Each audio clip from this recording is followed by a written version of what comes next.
Dive into the pulse of Bills football with Turf to Tape, where veteran sideline reporters Sal Capaccio and film room guru Eric Turner deliver a one-of-a-kind podcast experience, combining Sal's unparalleled access to players and coaches with Eric's razor-sharp film breakdowns.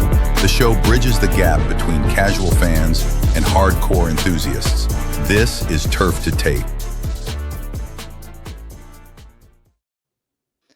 This is Turf to Tape, presented by Thin Man Brewer. I'm your host, Eric Turner, joined, as always, by Sal Capaccio, the man that lives at the intersection of access and insight. Sal, a lot of news to get to in this episode, some blue and red practice notes, some practice today, but right off the bat, man, I'm going to hit you with it. Talk about the James Cook news and what he's doing and what happened at camp today, honestly.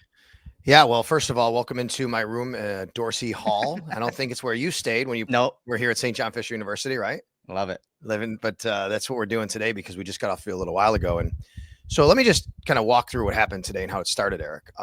Sean McDermott met with the media. He was scheduled to meet with the media today at 10:45 ahead of practice at 11:15. And he gave an injury update. And it was a lengthy injury update. More injuries just piling up, right? I mean, just every day it seems like more and more guys. The big news was at that time, Khalil Shakir, a high ankle sprain. He's considered now week to week. So, that's something that, we were monitoring and now we know. So we go out to practice and James Cook is on the exercise bike. His name was not given to us from Sean McDermott. We did not know he wouldn't be practicing. So now you start asking, the Bills and PR, hey, do you know what the situation is? Say, yeah, we'll give you an update afterwards and all of that. So practice is over. And good job by Elena Getzenberg of ESPN.com and Catherine Fitzgerald of the Buffalo News. Apparently they saw James and asked him, why did you not practice today? And his one-word answer was business. So we now have a hold-in situation here with James Cook. I mean, that's what's happening. And when he was asked if he'd practice tomorrow, he said business. So it looks like this is going to just be something that continues here for a little while. And like I said, I mean, hold in, it was a situation where we thought it could happen, but it didn't back on July 23rd. And I think James has done a great job to, be here, be professional, be on the field, saying all the right things. But suddenly here we are on Sunday, August 3rd, and now it's a hold in situation. And it makes me wonder, because he said initially when he reported to camp, that was always the plan. Right. That's his job. He was always going to report. That's fine. Now it makes you wonder what prompted this move by him and his camp. Was it the injuries that are piling up? There's rumors and speculation, of course, with the Micah Parsons news, the Terry McLaurin news, like, hey, is he trade bait? Are they holding him out so he doesn't get injured so they can make a trade? There's that hanging over as a storyline. And to me, it does seem like maybe this was calculated from the get-go. Don't be the problem at the beginning of camp. Show up, do your job.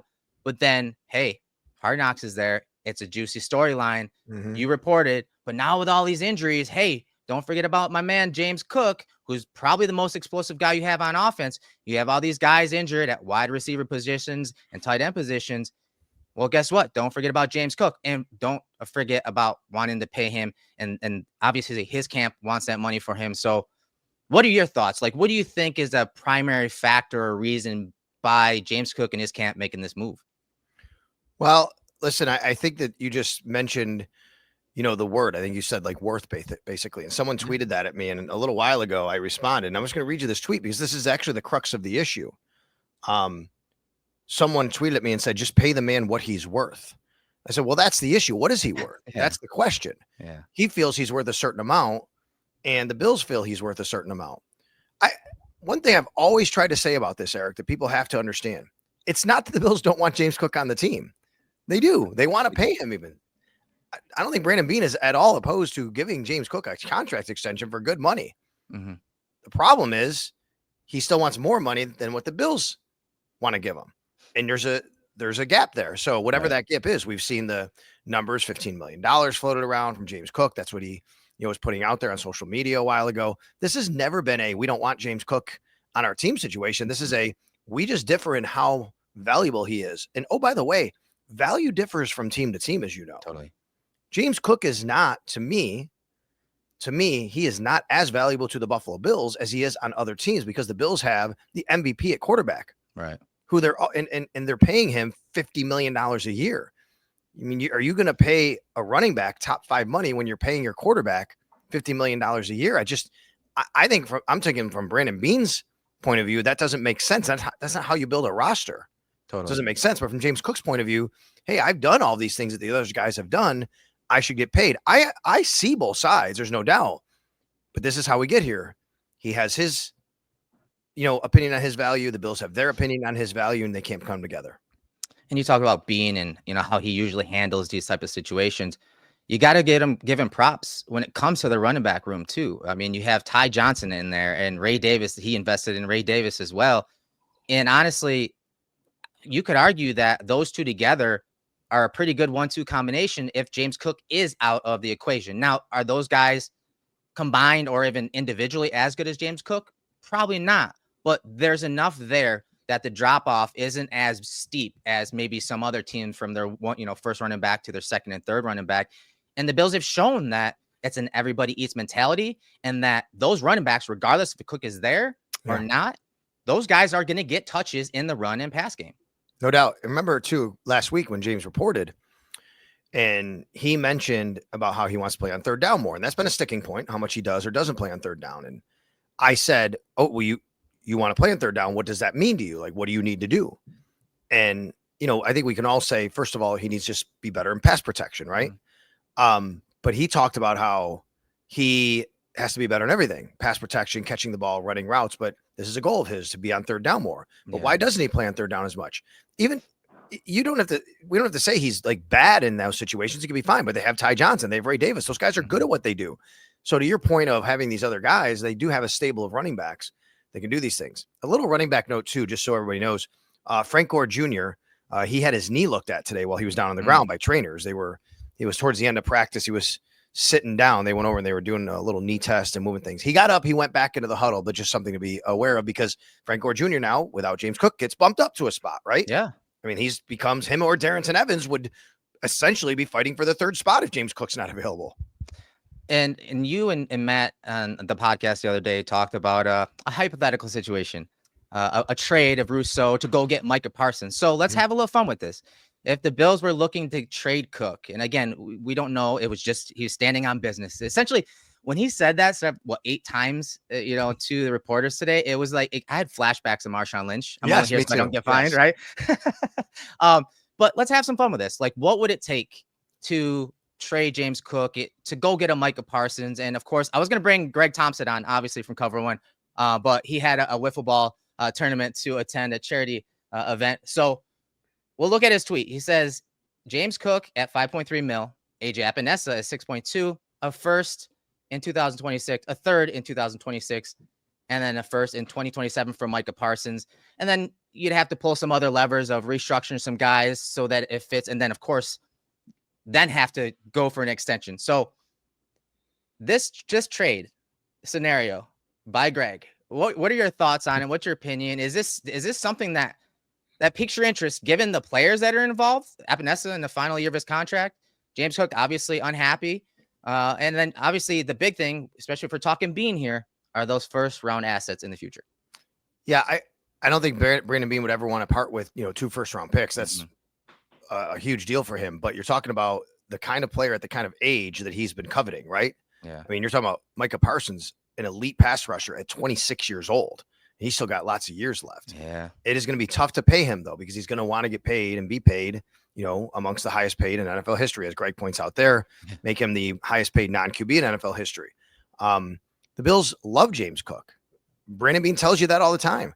And he is really important to the Bills. It's not like I don't agree with, well, you just roll with anybody. I think James Cook is good and he helps you. He's very good. Right? I mean, maybe the drop off to the next guy, because of the way the Bills run their offense, because they have Josh Allen, the drop off to Ray Davis, you could still win a lot of games, but James Cook is a good player on this team. AJ Epinesa is an interesting name because there's a numbers crunch there because of the suspension to Michael Solomon Hoyt. Stepped up pretty well too, He right? has. And they got the young guys too. AJ's always been the guy to me, Eric, and we've talked about this. AJ's always been the guy that, man, at the end of camp, if you have too many, maybe that's the guy that gets moved. Right. They've done it before with Bam Johnson. Now, not different than AJ. Bam was a couple years into his career. They've done it with offensive linemen. I mean, Wyatt Teller, and then he turned out to be great, obviously, Yeah. right? Russell Bodine, right? Was that his name? Russell Oh, yeah. Bodine. They Yep. went to the Patriots, so they've Mhm. done this. Who was the other guy? Just got traded to the Bears. Brian Bates. Bates. I mean, this is what they do at the end of camp. Sometimes I would not hesitate to think that the Bills could look to save something with Javon Solomon's ascension, with knowing they have numbers crunch, and say, you know what, we have AJ here, and if someone's interested, I think the sticking points would be the 2 first rounders in that scenario. But I also think it's paying the guy and making sure, because Brandon Beane wants to make sure that he does not compromise his team going forward in this window of Josh Allen. And they want to try and maximize as much as they can over the next 5 years, not just over the next year and over the next 2 years with Josh Allen, the way that they've structured some of these contracts. The other thing I always think about in these situations is, would the other team do it? Like, what would the Cowboys want to do something like that? It's out there right now that Jerry Jones is like, I'm not trading Micah Parsons. Right. And even if he did, would he want James Cook? And then he's going to pay him. Is he going to pay him a running back? There's always 2 parts to this. Sure. You know, you go ask a Dallas fan or a Dallas media, you might, I haven't done this yet, you might get a response like, no, they wouldn't pay a running back that kind of money and bring him in here. They have this guy or that guy, or they're doing this or that. But they have. I don't really know what their situation would be, but right. it does take 2 to tango, right? Sure. Yeah, I like that, hypothetical from Greg. Yeah. It's very tempting, but when it comes down, to looking at that from Brandon Beane's point of view, that the 2 firsts they're killers for him. And you can argue that some of his, early picks have been up and down and inconsistent, but those are still future assets when you have a quarterback in a big contract and all of those things that go into roster building. But like you said, Micah Parsons is a type of rusher that the Bills and Beane have been looking for years. Someone that can close out and just completely disrupt things on the defensive side of the ball. Just have a dude on that side, just like they do on offense with Josh Allen, having a guy like Micah on the other side to kind of balance things out. It is very tempting, especially when you talk about pulling all those levers that Greg did. He's good at that. That's why I wanted to bring him on. But again, he had a prior event. So with that said, man, that's the first time I've ever been on a show where someone said they couldn't make it because of wiffle ball. Just want you to know that. that's all right. I get it. I was like 5 minutes before, I'm like, hey man, you want to jump on with us? She's like, oh, I can't. It's a softball or a wiffle ball charity event, and I apologize. So he's like, the major sticking point though in all of that is obviously when you're trying to make a trade for that player, Parsons, the money that he makes has to match what is going out. So it's got to be even Steven as a trade is made. Then you can extend the player. And he said it was probably be in the range of 5 years, $210 million for Parsons. So that's 42 AAV. That's a hefty price tag after that trade. I'm usually the guy that throws a lot of water on these things. Like I usually am. And because it's like, I think fans just get too caught up in trying to be GM and play fantasy football and all that. Right. Yeah. It's funny, but yeah. And that's what I would do about, like, people asked about McLaurin. I'm like, dude, he's 30. Yeah. They're not going to pay him. Like the Bills don't want a 30-year-old receiver making that much money. He's a really good player. Very good. I do feel a little different about Parsons though, because he is the age and the position of what they've coveted and wanted for the last several years. Yeah, that's prime. That's a prime position too. And he can do a lot of different things for that pass rush that they've been trying to, again, get for the last few years. So where do we go from here with James Cook? Is he back at practice tomorrow? What do you think is going to happen? We don't know. We don't have anything from the Bills yet. Brandon Beane has not spoken. Don't know if he will tomorrow. At some point we'll get, a comment from them. Or hold on. When's the next practice? I'm sorry. It is tomorrow at 9:15. Okay. 9:45. Sorry, 9:45. If you look at a Bills training camp practice schedule, it might not show up, Eric. It's not showing up, because it's actually closed to the public. Okay. But they will be out here. There will be some fans out here, but it's mostly like corporate partners they deal with. And, it's a special access kind of deal for those. Will the media be out there? Will you be out there? We will. Yep. We'll be here. So I'll be here tomorrow. We'll watch and look at, based on the tweet that we had from Elena. Let me just go back and say and read it. I think she said she asked him about tomorrow, and his response was business. So where does it go? It looks like this is something that's going to be kind of on the table here for a while. Yeah. We'll find out from you and everyone, out of practice tomorrow, whether he participates and what happens from here on out. But definitely an interesting story, and I'm sure there are many factors to it. We'll be, keeping our eyes on X tomorrow as you guys give us the update. So with that said, we actually were going to talk a lot about the blue and red practice out at Highmark the other night. And I want to get some context to that, but also just camp in general, man. So you gave us an update on Shakir, and high ankle sprains, they do take usually several weeks. Luckily for us, it's August 3rd. So there is plenty of time, till the regular season. And I also just like how Brandon Beane has kind of hedged his bets for the slot position. So he paid Shakir. Okay, but I'm not just going to rest on that. If Shakir goes down, who is obviously a huge piece to this offense from that slot position, and overall, they needed other guys that could fill in at a high rate when a lot of the offense is geared and run through that slot. I mean, bringing a guy like, I know he's been injured, Curtis Samuel, he had 404 snaps in the slot in 2023. Elijah Moore, I think this is where, him coming back healthy now and participating. I want you to talk about him and what you saw in the blue and red, and even maybe out in practice today. He played 490 slot snaps in Cleveland in 2024. So talk about Shakir's injury, but also how Brandon Beane has done a really good job of hedging his bets with Shakir if something were to happen, just like we saw. Yeah, I think back to that Baltimore game early last season when they lost Shakir, their offense just could not do anything. They sputtered. I don't think he played in the Houston game either, right? Was he out of that game? Yeah, I don't Josh recall had being Josh. right. That was Josh's worst game, one of the worst games of his career, really. And I think what it is, Khalil. It's not that Khalil just is so dynamic and does all these great things. He's a really good player. What he does, Eric, as you know, he kind of allows everybody to be able to be a little bit more versatile in their roles, right? Without Khalil, you kind of have to pigeonhole people. Say, all right, we need this guy here in the slot. We need this guy outside. Right. With Khalil, because he's flexible, now you can move other guys around. You can do a lot of different things that they want to do. So I think that's really the value of Khalil Shakir. And of course, he's just so consistent. He had that catch rate, which is through the roof last year.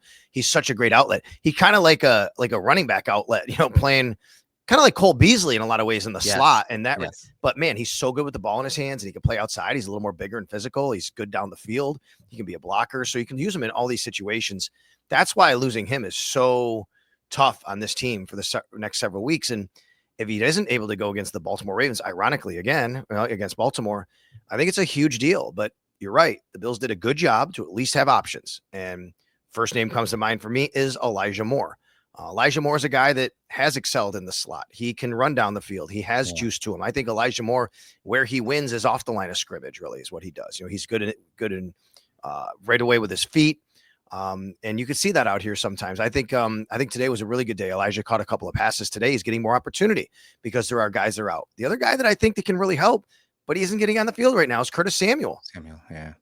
Curtis Samuel is signed here to be a guy that could do a lot of different things. He can line up outside. He can line up in the slot. He can line up in the backfield and help you out. And here he is again. He's not participating. And last year he missed a time. He got hurt. He hurt the toe in training camp, and he never fully recovered. And he never, got his timing back. Joshua Palmer's an outside guy. He's not really going to play in the inside. He does have that kind of game that if you really needed to do it. Then I think Laviska Shenault, we forget about him. I'm not predicting he'd make the team, but at least there's a guy there that has some skin in the game and skin on the wall, right? He's played in this league. He's been in the slot a little bit. I'm going to give you a guy that's had a really good camp that I think has gone really under the radar, and that is Jalen Virgil. Jalen Virgil, he can play football. He's a good football player. And special teams too. Yes. He's been a lot of special teams. The Bills signed him to the active roster last year. Right. Not just elevated him, they signed him.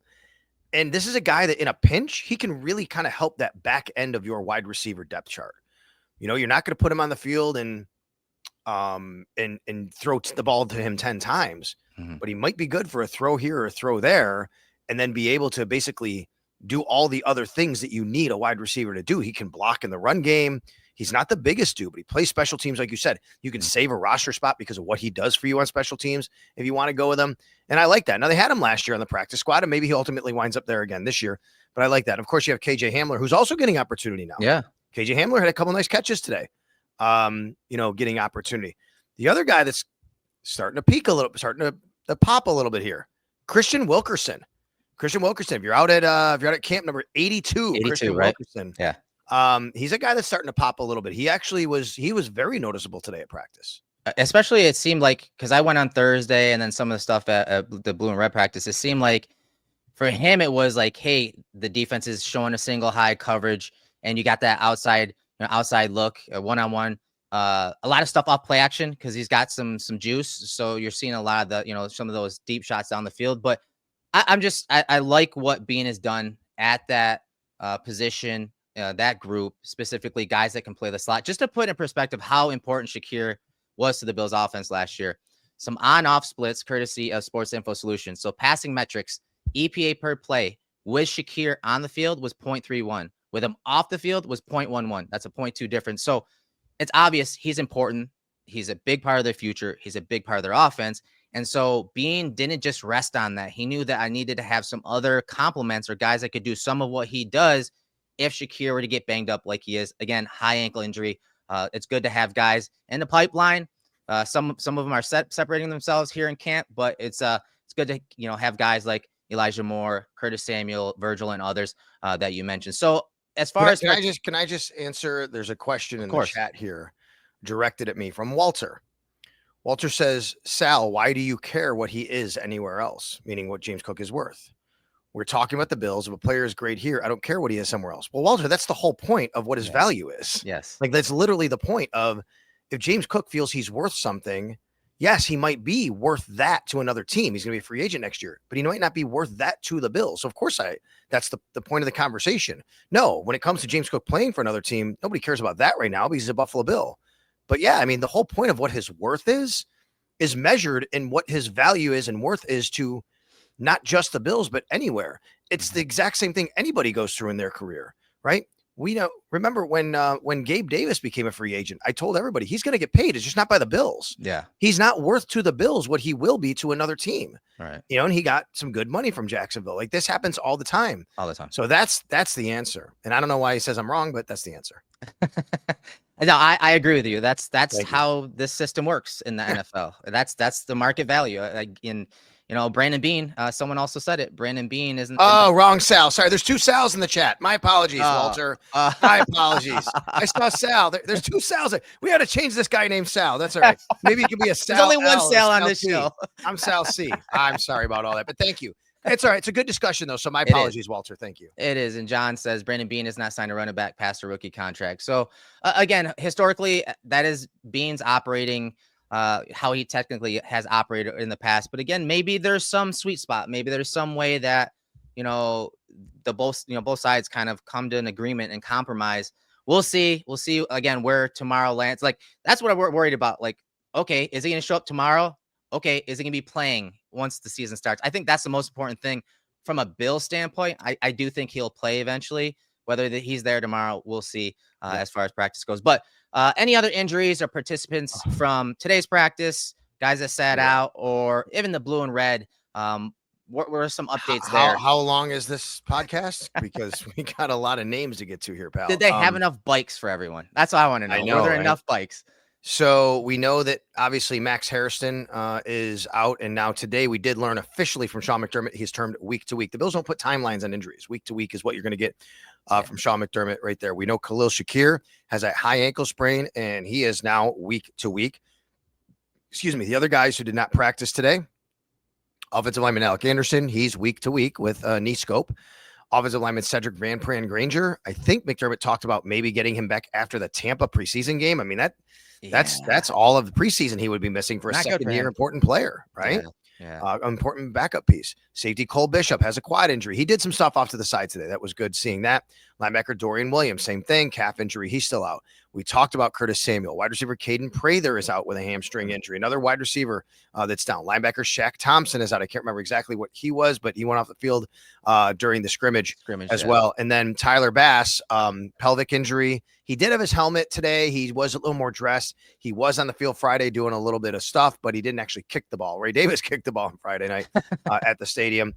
And then we did get some good news today. Spencer Brown and Terrell Bernard both returned to practice in a limited fashion. Spencer Brown, his first, practice of the year. And he actually told us afterwards that it happened. His back flared up about a week before camp started. So he said he really got pretty much everything in throughout the summer. That's good. But it was really about a week before camp started is when he had his back flare up. So yeah, it was good to see him get back, and Terrell Bernard obviously back on the field.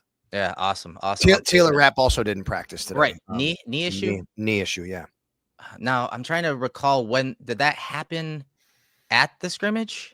It's a good question. I don't know. I don't remember him ever getting hurt. Yeah, You know, I a lot don't. of times, as you know, these guys come in, they're a little sore. Maybe something happened, they didn't realize it, and then they get looked at and like, yeah, you can't go for a couple days. You know.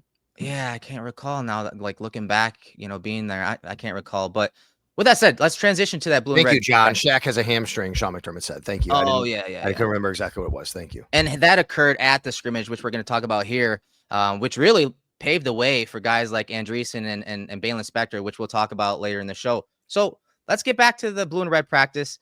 I took the family to this. I saw you down on the sideline, obviously, and I took the family to this. And I know there's a lot of talk and discussion about Josh sitting out most of the practice. It is what it is. He's your I asked Sean MVP. McDermott about that today. Yeah, so fill us in on that because that was a big thing. Cool helmet and entrance and all that. And I believe that he participated in like 1 7-on-7 period, and then that was a wrap for him.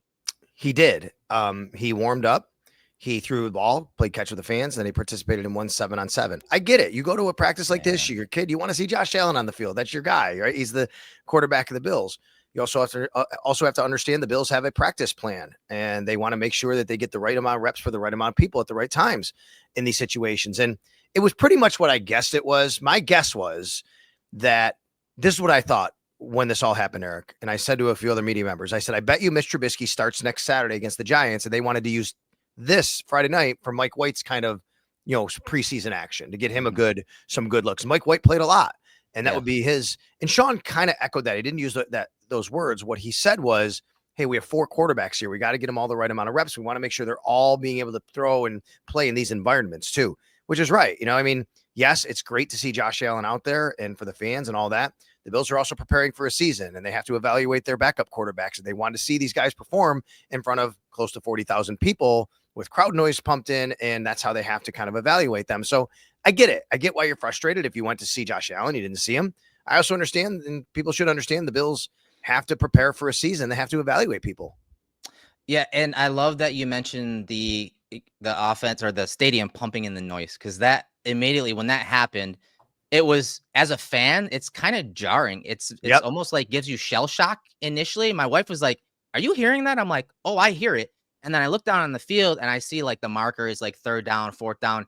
And so they did that in a certain segment of practice when the Bills were practicing end of game scenarios. So, hey, 4 minutes left in the game. We need to run it out. Ray Davis broke his big run up the middle and then slid down. There was a nice big play from him in the run game.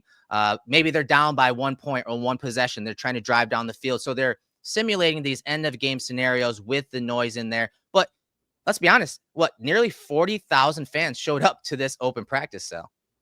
It was amazing. It was great. It's a great night. It's one of my favorite nights of the year to see so many fans, so many kids, right? You know what was more special about it this year, Eric, was it is the final return of the blue and red open practice of this stadium. Mm-hmm. And this might be the only time some of these people ever go to this stadium. Yeah. And when the new stadium is built in 10, 15 years from now, there's kids who were there who maybe 10 years old go, oh man, like I only got to go to that other stadium once that was sitting across the street. My kids, right. It's incredible. Yeah. And I think that to me is what makes this a little bit more special. And then there's some people who, just because of happenstance in their own lives and their schedules and price point or whatever it is, just can't go to a regular season game. They can't get to a preseason game. There's only one this year. So this is the night that they choose to go. And that's where they have the one chance to see the Buffalo Bills. And that's super cool just for them to be able to do that. And then to close it out with such a picturesque, beautiful night and people coming, and probably, I would guess, for many, many people who came, it was their first time, at least in a long time, if not ever, seeing the new stadium being built. Yeah. See where it is and seeing what's going on. Come along. That part of it is super cool too. Yeah, it was a great atmosphere. Beautiful day, as you said, a nice little breeze, not too bad. We were on the shaded side, so it was not that hot, for us and my family. But when you talked about the QB competition, it's a topic I wanted to touch with you because I think it is sneakily one of the top, storylines for this camp. I want to get your thoughts on who's leading the pack, but for the practice itself the other night, I thought that Trubisky at times was a little shaky. He had really nice throw. I think it was him that hit Kincaid on a corner route to the near sideline. But other than that, there were times where I thought he was inaccurate. And I thought Mike White, I thought he looked good. I thought he was very decisive, especially when we're talking that end of game situation where the noise was being pumped in. I thought he had great command at the line of scrimmage. The Bills sent several pressures, and this is something I noted. The Bills sent several cover zero pressures in these end of game scenarios, and it's something that we've studied at Cover One, and a lot of fans and yourself have noted over the years that end of game situations have been shaky for the Bills many times, where the defense is giving up a touchdown or some points in a final drive, and they're losing the game. And so I thought Mike White handled the pressure and these cover zero looks very well. He knew when he didn't have enough guys to protect. He knew when he just had to throw it away. He knew that, hey, I'm going to try to drop it into a bucket and have a guy run to a point. I like Mike White, and I think his chances of beating out Trubisky may be the best that we've had since Josh has been on the team, as when we're talking that backup quarterback situation. I don't disagree. I think people forget. Now, Mike White, he's played in some games. He's actually thrown for some yards in this league. In fact, I want to go and look at his career logs right now to make sure. He threw his first ever start in the NFL, Eric. He went 37 of 45 for 405 yards, 3 touchdowns, and 2 interceptions, right? I mean, yeah, the guy, he's kind of Jameis Winston light in some of his stats, right? You know what I mean? Where he's going to give you these big monster numbers. He's also going to kind of give it to the other team a few times. Sure. But the guy can play, and he's tough as nails. We saw him when he got hit by Matt Milano a few years ago in Buffalo as well. I've always liked Mike White. I think Mike White is a guy that, by the way, that wasn't his only really good game. He's thrown for 300 yards and high 200s. Doesn't have a lot of starts under his belt. No. He would actually help the Bills save $500,000 if they were to release Trubisky instead of him. And right now, money's tight, right? Salary cap. So that could help. Now, I don't know if the Bills would care as much, but the Bills would also eat $1.7 million by releasing Trubisky. Maybe that matters to them. But just overall, that money's already accounted for. So let's say you keep White, you save $400,000 instead of keeping Trubisky, if you want to go that route. I think that Trubisky does offer a bit of a mobile element more than Mike White does that they like. So there's something there in his favor, obviously. I agree with you. I'm liking more and more that the chances of maybe having a true competition at the end where we don't know maybe where they're going to go. And they're going to battle it out. I don't think Shane Buechele is going to make this team. I just want to be that clear. But I will say, Brandon Beane and the Bills love Shane Buechele. Yeah. He has all the moxie. He does everything right. He's a little bit smaller, but he's tough. He worked under Andy Reid and Patrick Mahomes. He's been now under Josh Allen. He kind of is the perfect scout team quarterback. Yeah, right? Exactly. Right? Yeah, he can add a little spice to that opposing quarterback when you're talking about your defense is going against the scout offense and he's a quarterback. He has a little bit of everything. Some of that on-script stuff, some of the off-script scrambling, and out of structure type stuff. He can do a little bit of both. I like what, again, I'm giving kudos to Beane again. I like what he's created with the number 2 position at quarterback in the competition. Mike White, Trubisky. The thing with him is, yes, he's athletic and he can get out of a jam if the O-line surrenders or pressure, but the Bills do have one of the best offensive lines in the league. Maybe this is the year you don't rely on the outside of structure stuff and rely on more of a quarterback that can stand on the spot like Mike White versus Trubisky, who can scramble around and do some stuff. I'm worried about the shakiness versus pressure for Trubisky and his inability to keep his eyes down the field when that pressure hits. But again, Bills offensive line is one of the best. So who knows where they will fall when it comes to the backup quarterback position. But it's been an interesting storyline thus far in camp for the Bills. I do want to point this out. A little while ago, Tom Pelissero was on with Mike Garafolo on the Inside Training Camp. And he said, I just want to get this here. This is from Matt Perino quote tweeting it. So that's where I'm getting it. And Mike Garafolo.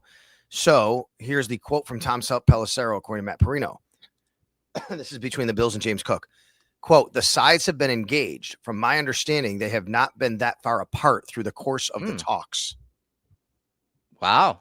Interesting. That's an interesting update. Yeah. That's very interesting because I would not have assumed that. I would not have assumed that they'd be even anywhere close. So then what are they doing?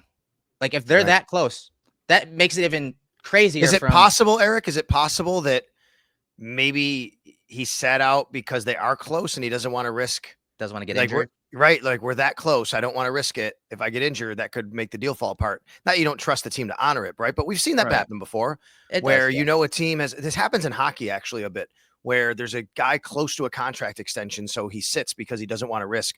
That could happen. I don't think that's exactly what it was. It feels like this is more of a hold in, which it is either way. But interesting update there from Tom Pelissero. And so I'm gonna play devil's advocate.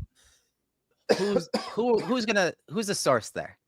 Like, what would be the motive behind that? You know what I mean? Like, is that the team putting that out? Hey, no comment to you guys in the media, but hey, we're gonna put it out to the guys at NFL Network or wherever, just to kind of smooth it out a little bit, right? Like, hey, because we're doing our who part. would be more motivated to have that out there? Probably the Bills, because they want James to know, hey, we're working with you here. Yeah. Right? So, to all contrary to reports, like, hey, no, we're actually working on this. We're close. I don't know why he's holding out and standing on business.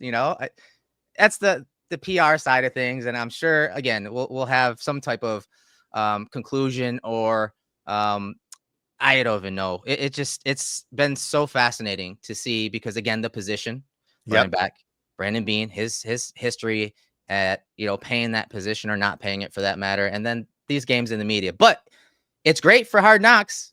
It's there. All this is going to be documented. Yes, it will. We're going to see it soon. So then we get to see some of those breadcrumbs and see maybe where these sources and information are coming from. So let's try to move on to the tight end group. I'm going to get your thoughts quickly on the tight end group. Obviously, some injuries throughout camp. What did you see at the practice, out at the stadium? But also, what have you seen today? What are some of the updates there at the tight end position? First of all, I think Dalton Kincaid is really starting to stack together some days. He really had a nice night Friday. Not Josh Allen throwing to him. We know that. We just talked about that. But he made some nice catches, a couple real good toe taps in the sidelines, corner of the end zone. Mike White, Mitch Trubisky, whoever was throwing to him. I just thought that was really some real good, work in progress for him because he's been out a little bit here, obviously. And he needs to be on the field. He needs to be healthy, and he's going to be a big part of this offense if he is. Number 2, Dawson Knox coming back. He's Dawson, right? I mean, look, I get it when people say, like, look at his contract. Eric, as well as I do, the Bills just believe Dawson Knox is extremely valuable to their team, to their organization. I'm not talking about necessarily on the field. Yes, he is valuable on the field. I mean, to everything they do off the field, on the field. What he meant to Dalton Kincaid this whole offseason when he went through what he went through after, the pass and the way it ended against Kansas City. The guy I want to talk about is Jackson Hawes. I mean, he is as advertised when it comes to blocking. This guy can block. And I was here today. Zach Jones of WGR was here today. Zach was doing the weekend show, and he was here. And he said, he told me that he was watching the tight ends. I didn't see this. And Rob Boris, he said almost every time like Jackson Hawes would go, Rob Boris would go, yeah, that's it, Hawes. That's it, Hawes. Like he was really pumping him up. And that was really cool to see. Jackson Hawes not only can block, though. I'm telling you, I've seen the guy leak out and catch the ball. I think he will be a red zone and short yardage threat catching the football.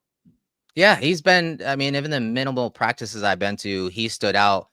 They ran a leak play to him where he was just wide open on a shallow drag on the backside. It doesn't seem like, obviously injuries have played a part about, how many reps he's gotten, but it doesn't seem like the game is too big for him.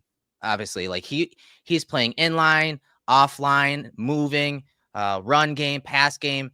The Bills have run a lot of 13 personnel throughout camp, probably because Alec Anderson, he hasn't, really practiced. He's injured.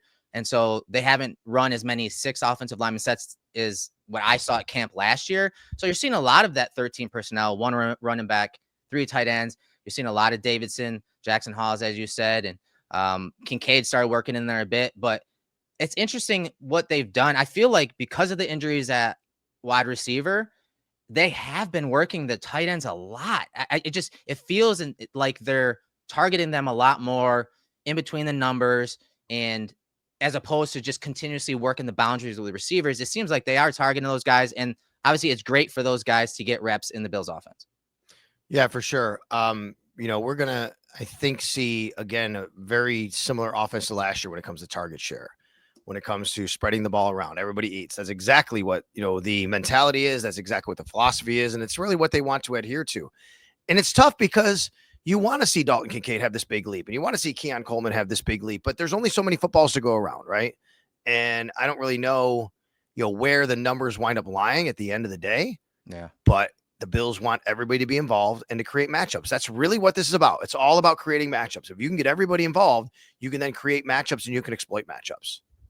Totally. No, it's been fun to see that competition play out again through camp at the tight end position. So let's move on to a receiver here. This is going to be our tapped in segment brought to you by Thin Man Brewery, and our tapped in player, our locked in player for majority of camp and that blue and red practice the other night has been wide receiver Keon Coleman.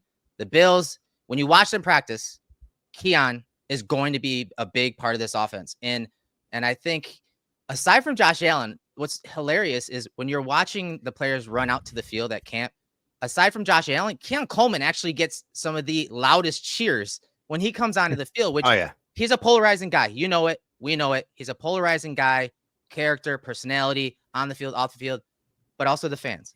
But he's been tapped in and talked about from just about everybody in the media and analysts that have been out to camp. So he's our tapped in player for camp so far, but also the blue and red practice. So what has Keon showed you in year 2 in this camp? The way I described it on WGR Bulldog the other day is I think Keon has been more intentional in the way he runs his routes. I think he came into the league thinking, okay, I'm this really good athlete, crossover college basketball, college football. I have a body that, a lot of these guys, they don't have that I have at wide receiver, and I can be able to high point the ball or box a guy out when the ball is coming down. No, he's not going to beat you with his blazing speed, but he knows that, he's a good athlete that can do all these things. I think once you get to the NFL, you realize those margins aren't as wide as you think. And everybody's a great athlete. These corners are the best in the world at what they do, right? So I think from him he talked a lot about route running this offseason, getting better at route running. I see that because I think he's been more intentional. What I mean by that is, Eric, I think he's slowing down a little bit more at the top of the route, understanding how to use his hips, how to use his feet to run the route to where he's supposed to be, not just try to get there. There's a big difference, right? If you run the route where you're supposed to be instead of just trying to get there. Right. We talked the one day about him catching the ball, sticking his foot in the ground and going upfield, right? That's part of this, which is, I think he's understanding how he has to navigate a football field by using his route running and to be somewhere where he's supposed to be with the timing of Josh Allen. Yeah. You can't just get into this NFL. You can't come into the NFL and go, oh, I'm just going to do it because I'm an athlete and I can go there. And that's not a Keon Coleman thing. That's anybody thing. All these guys, a lot of these guys are like that. It doesn't matter what position you play. You've always been the best at where you played and I'm the best person on the field. You never had to maybe be that guy who has to dial in and have those real thin razor margins for error that you have to be on top of. And I think that's, to me, what I've liked about Keon. He's more intentional in what he does. Now, he's also been inconsistent. He dropped 2 balls on Friday night he should have caught early on. One from Josh Allen on 7-on-7, one from Mitch Trubisky, I believe it was, over the middle on a crosser, and 11-on-11 should have been a big gain. And those are the consistencies that he has to clean up. You have to catch those footballs. Now, later, he made 2 great catches. One was against Christian Benford. And he did exactly what I said. He was down the sideline. And Eric, I don't know if you saw it. He kind of bodied Benford, and Benford couldn't kind of get over his shoulder. Over the top. Yep. Yeah. And he did a great job to lean in where he should to make sure he could catch it. He was the only he could catch it. Like, that's what you want to see, but you want to keep seeing that, but you got to get rid of those other inconsistencies that are happening. And I love that rep because Benford was impressed. He was up in Keon Coleman's face on the snap. Coleman stabbed outside and took a 9 route, went outside, released outside, and Benford couldn't even get his hands on Coleman. And there was immediate separation vertically up the route of, up the stem. And then throughout the route, as the ball's coming in, like you said, he maintained that separation, kind of locked it in. And that's one thing that, is so different about Coleman versus some of the other guys is he's got that physicality and the body to naturally box out a guy. It's like, it comes natural to him. When you watch him at the catch point and he's extending his arm and kind of, creating some separation, like that all is natural to him. A former basketball player, that is just second nature to him. And, when McDermott was asked about Coleman today and what he's seen, the thing he mentioned was the consistency when we're talking the 50-50 balls. And I found that interesting because that is obviously a role and niche that he has to lock down. He has to be better at in those contested catch situations. And I think he's one of the few that, regardless if he's dropping a couple early on in those, 7-on-7 periods, when you see him in team periods, it's like he's a gamer. He just reminds me of a basketball player that is very streaky. He gets hot. He's a gamer. In those big moments, they can look to him. And I think last year, people don't realize when he was healthy on third downs, he was the second highest targeted player on third downs last year at 15.4% across the receivers, Amazing. the running backs, and the tight ends. He was second in touchdowns behind Mac Hollins with 2. And Hollins had 3. So I do think there's an inherent trust with a guy like him because of his size, what he brings physically, body control wise, and then just those 50-50 balls.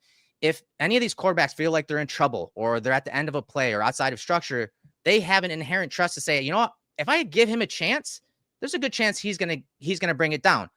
Now, again, if it reminds me of early Dawson Knox, Sal.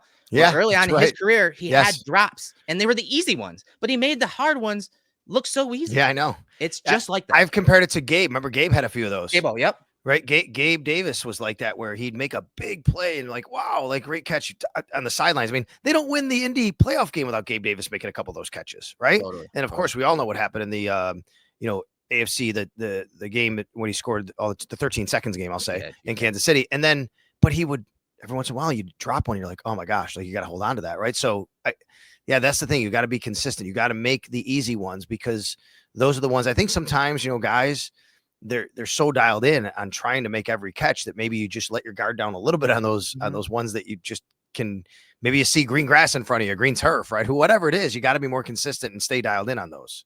Totally. I mean, the first drop the other night was like a 7 to 9 yard curl route. No one really near him dropped it. The other one was like a 10 to 12 yard dig route over the middle. Good separation. Really no one near him or in that zone. And he dropped it. But then you have guys draped all over him, and he's bringing those plays in. So it reminds me of early Dawson Knox in his career.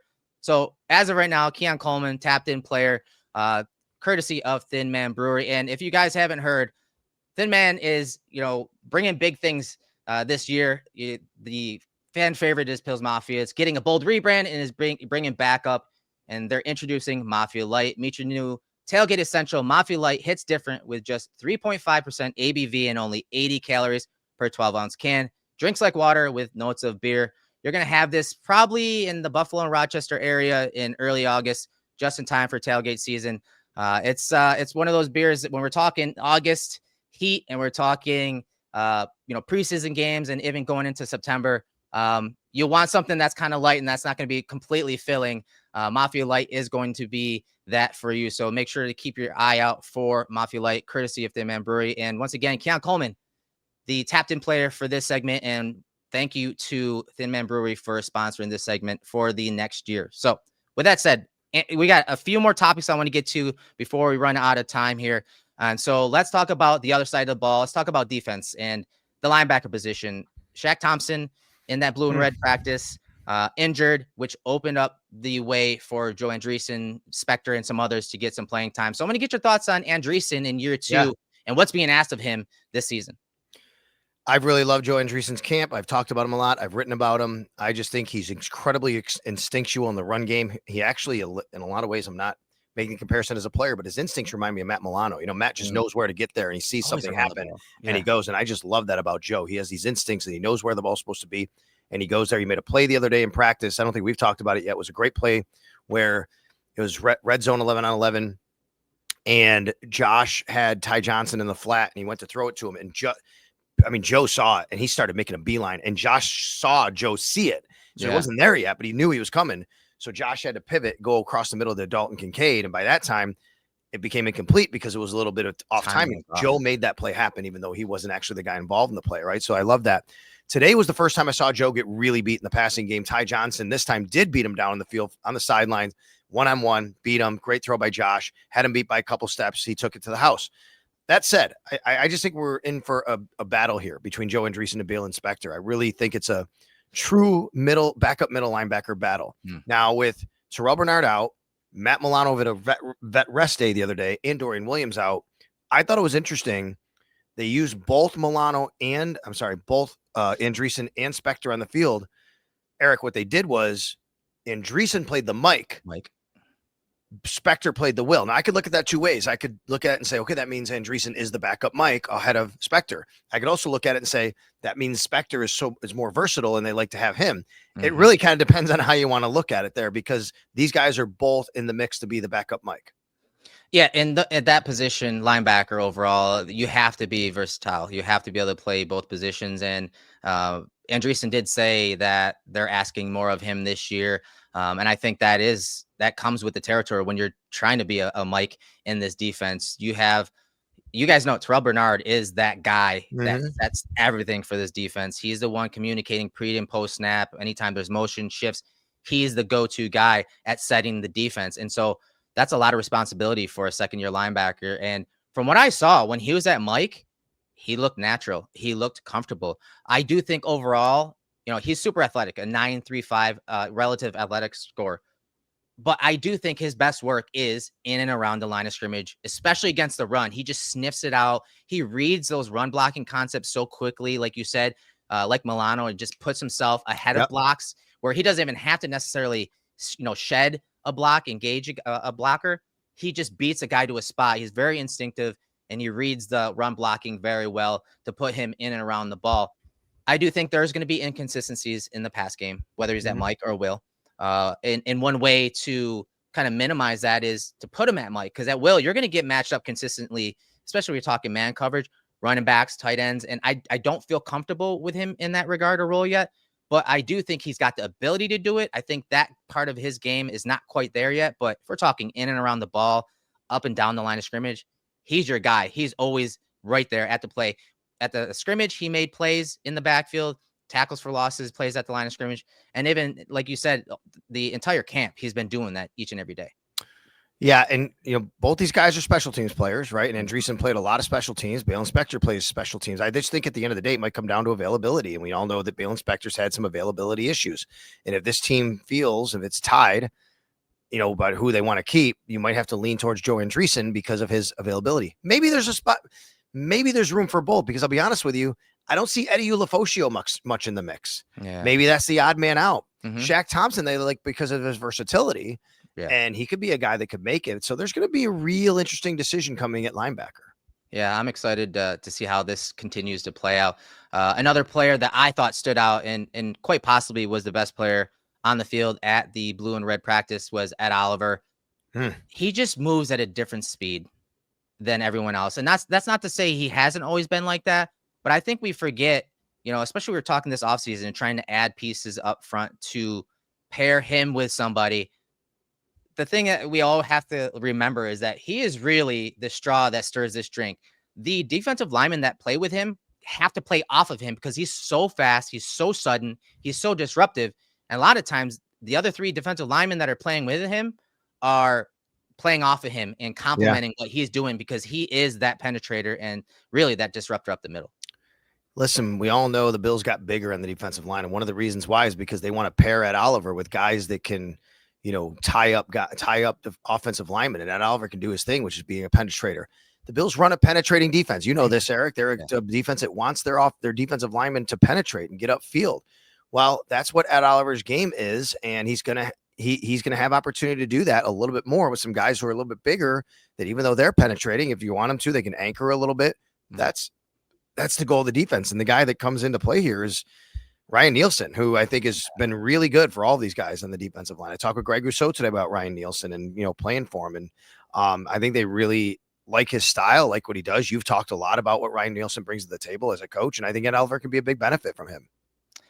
Every time I see a video of Nielsen working the D line, it's always working on the hand placement, and more importantly, the strain. Like he just like Aaron Cromer, a lot of their walkthrough in individual periods, it's okay, they're engaged and you're changing the strain and pressure of, the blocker or the defensive lineman. It's always about the details when you watch some of the video of Nielsen teaching Rousseau. And he's been working very closely with Rousseau in some of these videos. I'm like, man, Rousseau's getting a lot of attention and detail with, with Nielsen. It's good to see because like I said, I think Oliver is that disruptor, and the size and length that they brought in, whether you're talking, at Deion Walker, TJ Sanders, Landon Jackson, those guys and the, DNs and D linemen they have, all big, tall, long guys that can again, hold down a blocker but also put their eyes into two gaps. Not saying they're going to two gap, but when you have a guy like Oliver who you just want to cut loose and go disrupt,